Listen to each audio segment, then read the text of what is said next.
Ďakujem pekne za slovo a ďakujem aj za to úvodné predstavenie stavebného bytového družstva v Púchove ako úspešného družstva. Ja verím tomu, že takto to vnímajú aj naši klienti a vlastníci bytov, ktorých spravujeme. Bytové družstvo v Púchove má zhruba 30-ročnú tradíciu, alebo fungujeme 28. rok, teraz sa blíži ku koncu, čiže niečo už za sebou máme. A dovolím si tvrdiť, že v správe naozaj sa snažíme byť pre tých ľudí tým, ktorý im prinesie aj tie nové prvky, ale aj tú starostlivosť základnú, ktorá samozrejme je pri tomto nevyhnutná. Je jasné, že základom tej našej činnosti je správa bytových domov. My ešte stále si držíme aj tú bonusovú časť, a to je údržba. Máme vlastný tím, ktorým zabezpečujeme údržbu týchto bytových domov. Môžem povedať, že nie je to v dnešnej dobe jednoduché, hlavne z toho personálneho hľadiska. Vieme, že teda obsadiť tie profesie údržbárske jednotlivé, či už je to tie základné inštalatérske alebo odbornejšie elektrikárske. Veľmi ťažko sa tie mestá obsadzujú a udržiavajú. No a zabezpečujeme týmto tímom zatiaľ ešte aj komplexné výmeny inštalácií v domoch, čo je ešte náročnejšie, ako som hovoril, vôbec si udržať ten... To ste jedni absolútne z mála, lebo dneska väčšina, či už bytových družstiev, spoločenstva ani nehovorím, keď si to všetci outsourcujú nejakými externými. A keď to tak porovnáš, je to udržateľné a myslíš si, že to je dokonca aj dobré rozhodnutie, že máte vlastný servis, vlastnú údržbu?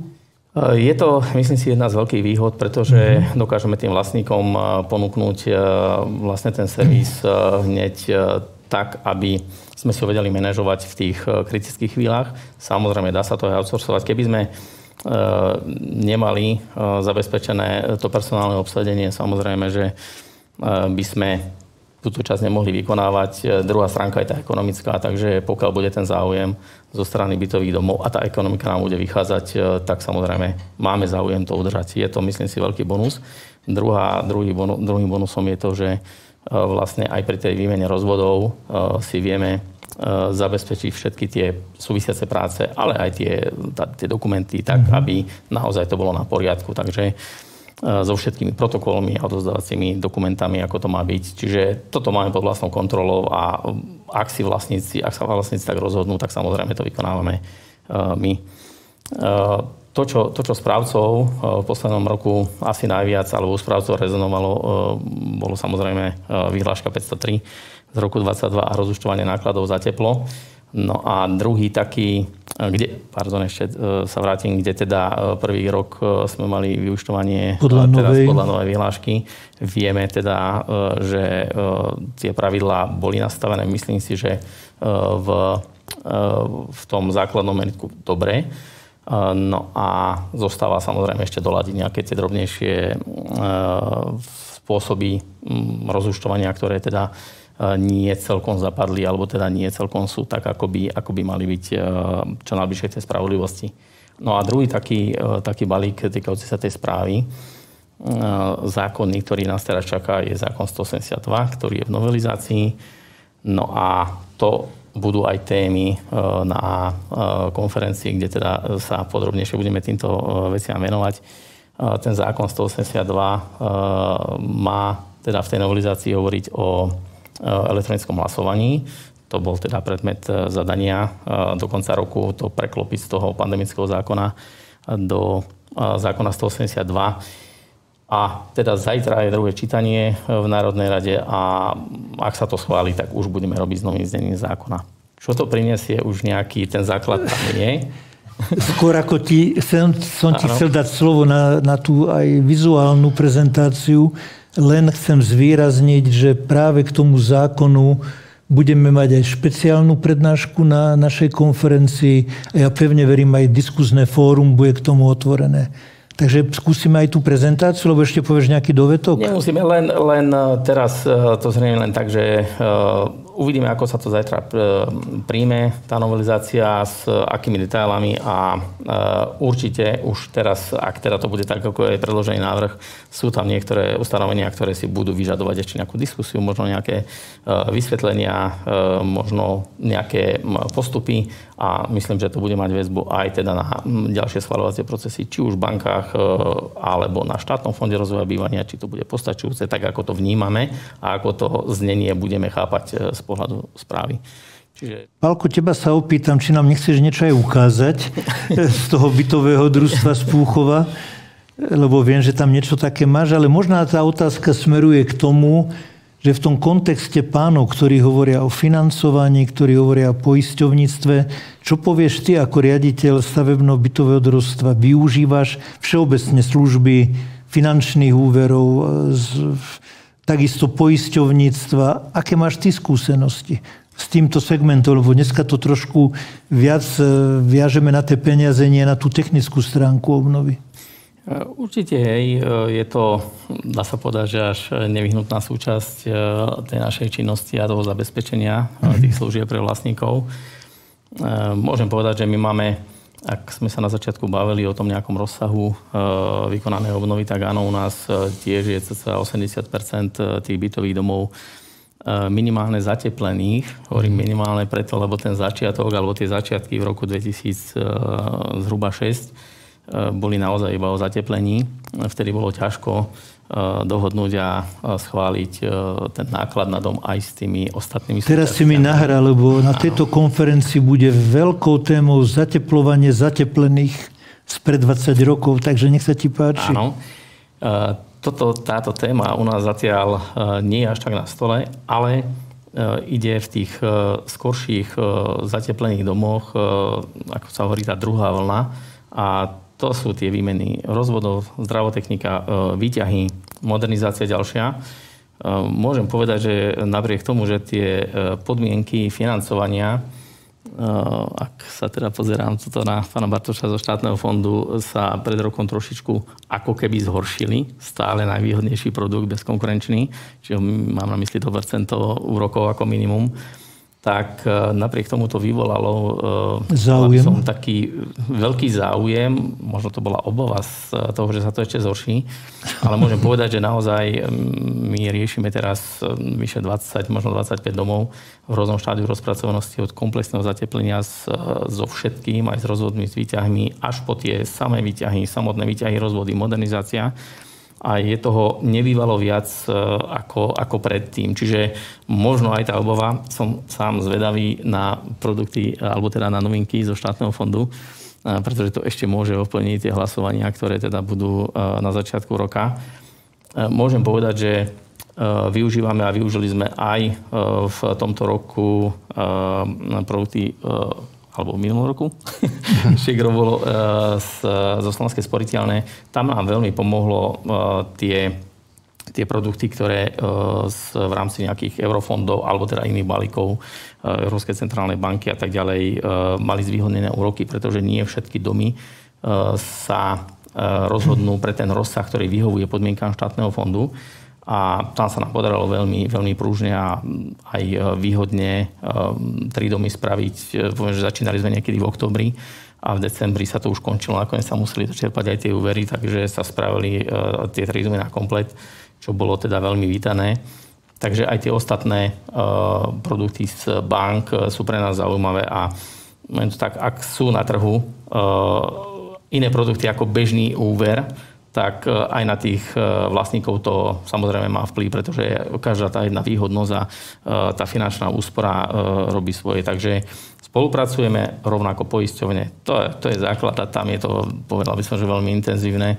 Teraz už všetci vieme, že to poistenie má byť na nové hodnoty a tak ďalej. Čiže tam sa to samozrejme stále rieši s poisťovňami a riešime samozrejme vždy po nejakých udalostiach nejaké vylepšenia tých zmluv, takže je dobre, že máme na trhu aj na výber. Vieme si trošičku aj v rámci tej konkurencie vyberať a aj poisťovne sa samozrejme snažia potom zlepšovať tie produkty pre tých správcov, takže z toho tí vlastníci môžu len ťažiť. Trošičku nám to zlepšuje tú našu činnosť a zase aj keď to vieme vybaviť tieto výhodnejšie produkty, aj pre nás je to, si myslím, taký bonus v tom zabezpečení v tej reklame pre tých vlastníkov, čiže ten záujem potom o našej služby snáď aj rastie. Ja som rád za tvoje slova, lebo keď sme pred 19 rokmi kreovali toto združenie a následne pred 18 mali prvú konferenciu, tak bola veľká debata o názve tej konferencie a ja som vtedy presadzoval to slovo komplexná obnova, pretože v tom čase, tak ako si presne povedal, celá tá obnova bola najmä zameraná na zateplenie. Ale dneska, a keď to poviem aj z toho môjho profesijného pohľadu, že životnosť tých čriev tej budovy, to je voda, kanalizácia, plyn, elektrické rozvody, vykurovanie, je 20-25, nie viac ako 30 rokov.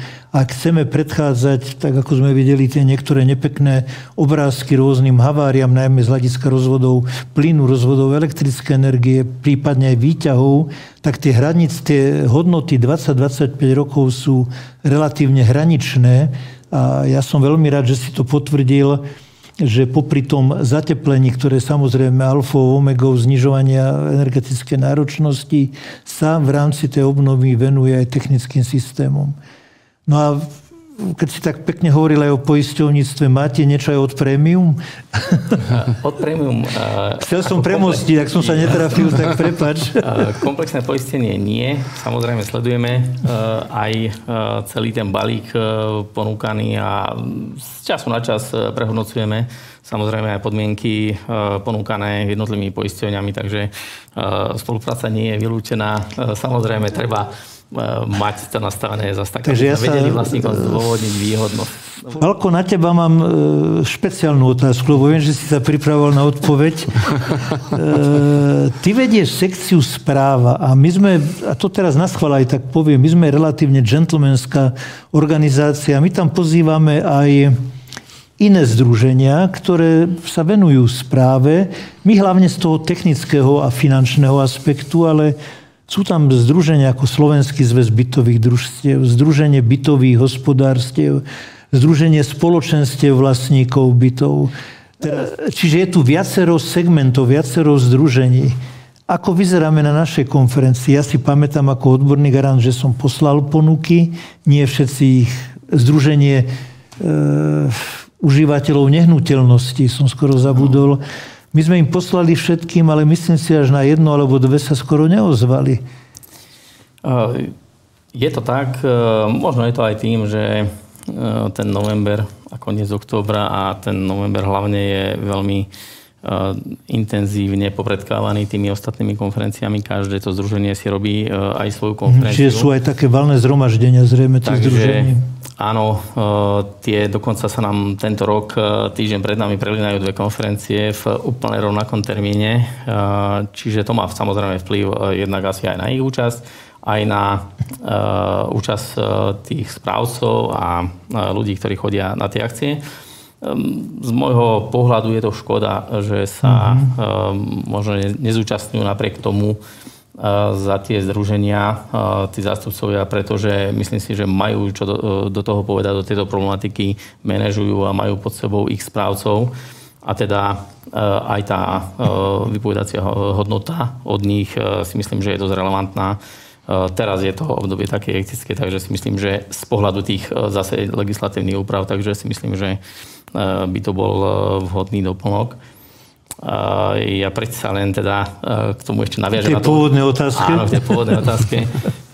Jednak teda ten bonus, ten večerný, samozrejme je takým nejakým veľmi vítaným doplnkom. Základom samozrejme, ale sú informácie. To je to, prečo sa teda aj ja zúčastňujem, aj keď teda možno aktívnejšie ako bežne tých konferencií, ale je pravdou, že a som rád tomu, že táto konferencia je naozaj z pohľadu technického a vlastne z tej komplexnosti taká, ako v povedal by som, že možno začínala s tým rozsahom, čiže naozaj od tej legislatívy cez tú architektúru, cez všetky tie súčasti až po tú správu, pretože myslím, že z tých konferencií nie je veľa takých, ak nejaká ešte je takto komplexná, snáď ani nie, a drží si tú technickú, vlastne ten základ technický, čo je veľmi dobré. Poviem na záver snáď jednu skúsenosť, tiež sme trošičku menili tým.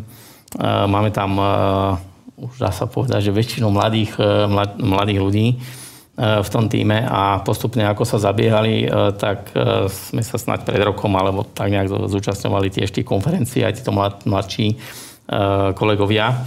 A boli tam prednášky z technickej oblasti, ktoré sa priznám, že som pred 15 rokmi zhruba vnímal, bolo to zhodou okolností ohľadne zateplovacieho systému a intenzity farebnosti tej obmietky a vplyv na rozťažnosť a nejaké chyby potom následne, čo vznikajú z toho. No a veľmi to zaujalo týchto ľudí a to je niečo, čo sme nevedeli. A vtedy som si uvedomil, že áno, my už to poznáme, už to máme dávno v sebe tie informácie, ale je to nová generácia, ktorá nastupuje. A možno, že aj tieto staršie, kvázi staršie, ale stále aktuálne veci, keď sa dostanú na povrch a sú opakované, tak veľmi dobre spravia, si myslím, v tých informáciách pre tých novších zamestnancov alebo tých, ktorí tieto veci ešte nemajú ako keby... Trošku si mi aj nahral na smeč, lebo sme... Nechcem ostatných hodnotiť, ale sme jedna z mála konferencií, kde súčasťovia je zborník, či už v printovej alebo elektronickej podobe. Mimochodom, pripomínam páni, že zajtra je termín na odozdanie príspevkov, ale to hovorím tak teraz zo žartu, ale ten zborník je častokrát si ľudia, ktorí sa nemôžu zúčastniť, si objednajú aspoň zborník.